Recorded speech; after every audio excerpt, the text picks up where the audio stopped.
ವಿಜಯ ರಾಘವೇಂದ್ರ ಅವರು ಸಹ ಡೆವಿಲ್ ಸಿನಿಮಾವನ್ನ ವೀಕ್ಷಣೆ ಮಾಡಿದ್ದಾರೆ. ಅದರಲ್ಲಿ ಗಿಲ್ಲಿ ನಟನೆಯ ಕಂಡು ಬಹಳನೇ ನಕ್ಕಿದ್ದಾರೆ ಅಂತ ಹೇಳ್ಬೋದು. ಬಹಳನೇ ಖುಷಿಯಾಗಿದೆ. ಅಷ್ಟು ಚೆನ್ನಾಗಿ ಪರ್ಫಾರ್ಮೆನ್ಸ್ ಅನ್ನ ನೀಡಿದ್ದಾರೆ ಗಿಲ್ಲಿ ನಟ.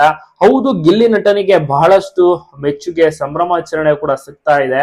ಅಷ್ಟೊಂದು ಜನರು ಕೂಡ ಎಂಜಾಯ್ ಮಾಡ್ತಾರೆ. ಈಗ ಸದ್ಯಕ್ಕೆ ಬಿಗ್ ಬಾಸ್ ನಲ್ಲಿ ನೋಡ್ತಿರುವಂತಹ ಜನರಿಗಂತೂ ಡೆವಿಲ್ ನಲ್ಲಿ ಗಿಲ್ಲಿ ನಟನನ್ನ ನೋಡಿ ನಗು ತಡ್ಕೊಳಕ್ ಆಗ್ಲಿಲ್ಲ. ತುಂಬಾನೇ ಖುಷಿ ಪಟ್ರು. ಎಕ್ಸ್ಪೆಕ್ಟೇಷನ್ ಇರ್ಲಿಲ್ಲ ಪಾಪ ಗಿಲ್ಲಿ ನಟನ ಮೇಲೆ. ಅಂತದ್ರಲ್ಲಿ ಈಗ ಒಂದು ಎಕ್ಸ್ಪೆಕ್ಟೇಷನ್ ಕ್ರಿಯೇಟ್ ಮಾಡಿಟ್ಟಿದ್ದಾರೆ, ಸೆಟ್ ಮಾಡಿಟ್ಟಿದ್ದಾರೆ. ಸಿನಿಮಾದಲ್ಲಿ ಇಷ್ಟು ಚೆನ್ನಾಗಿ ಮನೋರಂಜನೆ ನೀಡುವುದಾಗಿ.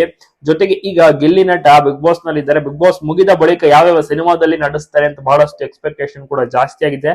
ನೀವು ಕೂಡ ನೋಡಿದ್ರ ಸಿನಿಮಾ, ನಿಮ್ಗೂ ಕೂಡ ಇಷ್ಟ ಆಯ್ತಾ? ಕಾಮಿಡಿ ಹೇಗಿದೆ ಅಂತ ಕಮೆಂಟ್ ಮಾಡಿ. ವಿಜಯ ರಾಘವೇಂದ್ರ ಅವರು ಕೂಡ ಅಷ್ಟೇ ಬೆಸ್ಟ್ ವಿಶ್ ಮಾಡಿದ್ದಾರೆ. ಎಲ್ರಿಗೂ ಕೂಡ ಖುಷಿ ಇದೆ. ಗಿಲ್ಲಿ ನಟ ಇದೇ ಚೆನ್ನಾಗಿ ಮುಂದುವರಿಲಿ. ಎಲ್ರಿಗೂ ಕೂಡ ತಪ್ಪದೆ ವಿಶೇಷನ ತಿಳಿಸಿ ಇದೇ ರೀತಿ ಚೆನ್ನಾಗಿ ಆಟ ಆಡ್ಲಿ ಗಿಲ್ಲಿ ನಟ ಫೇಮಸ್ ಆಗಿ ಇನ್ನಷ್ಟು.